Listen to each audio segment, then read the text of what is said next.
Hi, I'm back. In the previous video I was just about to discuss this whitening of the decal on the Harvard here when my phone ran out of space and it just ended the video mid-sentence. That's okay. I think that's because the glue of the decal discolored with the use of the microsolent set. So some decals do actually work best if you get all the glue off when you've put them in water and you're getting them off the sheet, to actually ensure that you get all the glue off before you move them, although it's very difficult to know that.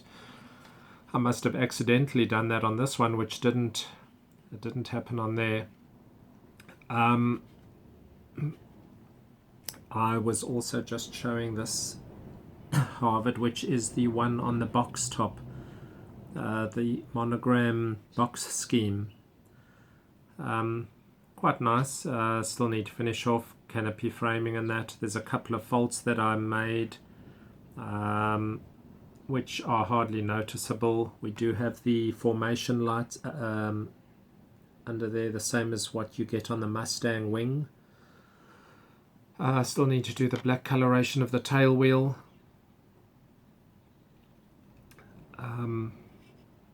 Not too bad cockpit detail, but it's quite different when you expose the cockpit and see everything that's inside. I will still do a build where I put quite a bit extra in the inside there.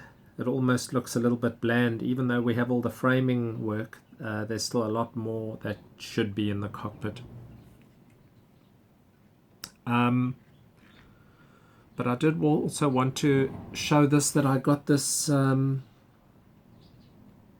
optic fibre. This is 1mm, and I hadn't specifically planned to get that into a Harvard wing, but I was just pondering that now. Apart from the LEDs for the landing lights and possibly the pass light, this could also work as a pass light. In fact, it could work as landing lights as well. But if I could get the red LED a bit deeper reset and just get the optic fiber cable, but also for nav lights, running that from the wingtip, drilling into the wingtip. So I may yet do that. I'm just not sure where I would put the actual LEDs for that. Have to be a little bit clever about that. Run that and fix it very nicely inside there, and then maybe run this into the fuselage. But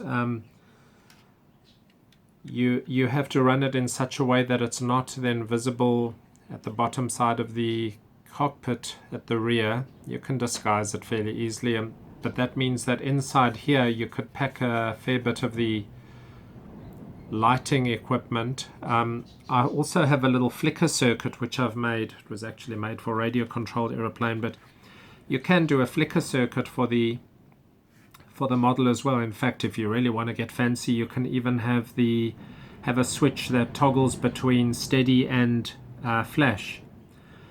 So I might do that. Be an interesting build. Leave comments if you think you'd like to have videos describing the setup for flashing and steady nav lights, as well as using the optic fiber for possibly the landing lights and the pass light. I have taken a decal off this sheet.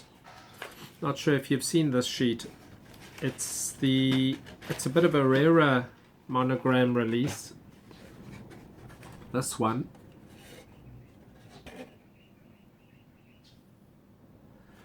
So I've taken one decal off there. I won't use one of the number 5s, so I will test out and see if this is going to disintegrate on me, and whether I can in fact even build this scheme. I think it's not too bad a scheme, a little bit of an old thing, but something different. Quite nice.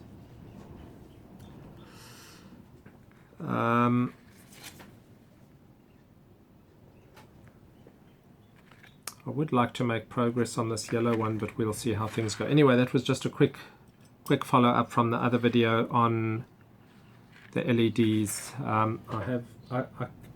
I guess in a while I'll do a little bit of a video on the electronic components that you might need for the LED setup, especially if you're going to do a flasher. Okay,